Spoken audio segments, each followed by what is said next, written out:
All right, Saagar, what's on your radar? Well, Elizabeth Warren is paying a major price in the polls for the botched rollout of her Medicare for All plan in a new national poll of Democratic voters from Quinnipiac. The Massachusetts senator has fallen 14 points in just the last month, with even more revealing information about her precipitous fall in the cross tabulations. As Bloomberg journalist Sahil Kapoor points out, Warren has fallen 7 points in the last month on the question of who has the best policy ideas. She's fallen 10 points on whether she's the most electable, 14 points on whether she cares about people like you, 9 points on most honest, and 14 points on most intelligent. Gee, I wonder what happened in the last month, which would cause Warren to dramatically fall overall nationally and take huge hits as to whether she has the best policy ideas, is the most electable, honest, or most intelligent. It's because she twisted herself into knots into releasing a Medicare for All financing plan, which required immigration reform, a renewed wealth tax, and a whole host of other terrible ideas, just to get around saying middle-class taxes would go up while she was on the debate stage. Warren and every single other person who knows anything about healthcare knows that the only conceivable way a single-payer option would happen is with a payroll tax. But just to avoid a possible Republican targeting ad while she's in the general election, she went out of her way to engineer this ridiculous proposal. And Warren then poured gasoline on the fire 2 weeks ago with the release of her Medicare for All transition plan, which claimed that she would immediately expand Obamacare, and then maybe, if the midterm elections go well, she'd pass it in year 3, because, you know, that's how that works. And Warren's botched case for Medicare for All really just highlights all of her problems as a politician. Her dishonest rollout was always meant to reap the electoral benefits of providing the progressive left bona fides while trying to protect the suburban middle-class vote in the general election. She only instead is managing to lose both sides because people can see right through her lack of authenticity. Warren's central problem in this race is that she has a theory of the case that just doesn't align with the Democratic electorate. As journalist Zed Jelani has pointed out in this show, Warren is basically running for Secretary of the Treasury during an election where health care is the #1 issue for Democratic voters. She never particularly cared about health care. Just remember where she stood as recently as 2012. I think right now what we have to do, I'm serious about this, I think you've got to stay with what's possible. And I think what we're doing, and look at the dust up around this, we really need to consolidate our gains around what we've got on the table. But you do support single payer, do you not? No, what I've You've got written right repeatedly now, that you have you not? I think you need to go back and take a look at I what have a I've written. paragraph that's the most obvious solution would be universal single payer healthcare. Single payer care would also free families from dependence on an employer's plan to make certain That's that everyone right. is covered whether or not they're. You wrote that with a I co-author wrote from that Ohio. with 2. Yeah. Actually with 2, I think. That's exactly right. But the point is, what we've got to do is we've got to keep moving in the direction of getting more families covered and bringing down the cost of health care.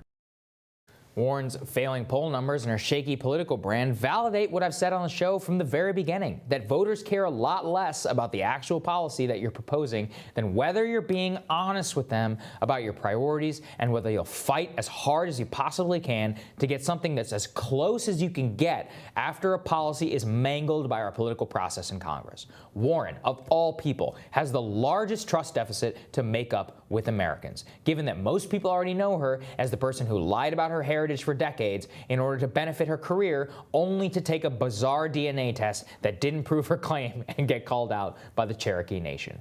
Every move she makes for political expediency just validates the narrative that most people already have about her, and this is no exception. It's actually heartening in a way, Crystal, to see that people could see through this facade so quickly, and it's really because the moment, you know, all these plans about trade deals and all this stuff, people say they care about trade. I think in the Republican Party, it's very true. In the Democratic Party, I looked at the Gallup thing on this, trade is down in the middle. The only thing they care about is health care, wealth inequality. Now, look, I don't doubt where she stands on wealth inequality, but that's the #3 issue. The #1 issue is health care. And when you are mealy-mouthed, climate change, and then income inequality. If you're mealy-mouthed on health care, that undercuts everything.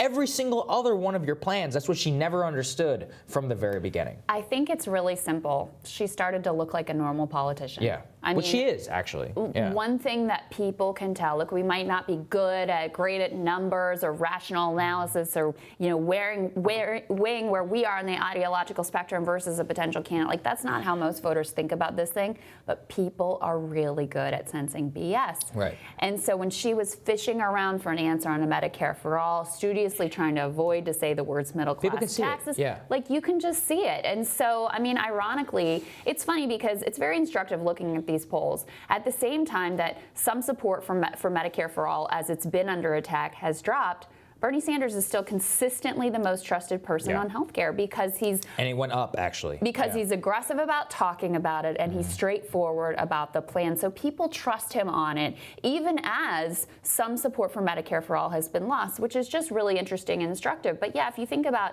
I think it even goes beyond Medicare for all with Warren. She had that moment that we played a couple of times here where she was asked about corruption and Hunter Biden, and she didn't know how to answer that. She had that moment with Amy Goodman where Amy wanted to ask her, look, is it right that Iowa and New Hampshire, these overwhelmingly white states, get such preeminent position every year in our primaries?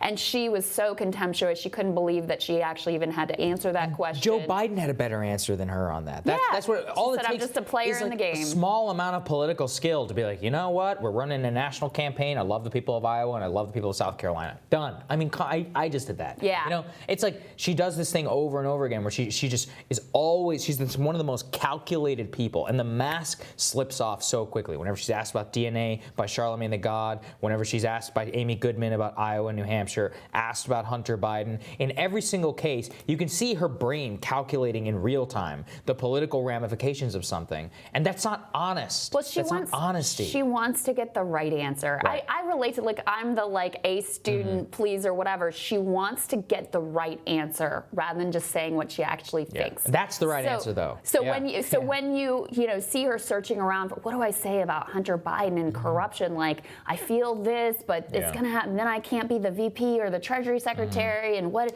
is that a point for Trump? I mean, she just freezes up because it's so much more complicated to go through those machinations. And sometimes there isn't an A student answer. Sometimes you have to say something that's unpopular and pisses people off, but ultimately they respect you for being willing to do that. And that's a lesson she's never learned. She hasn't. You just have to tell the truth.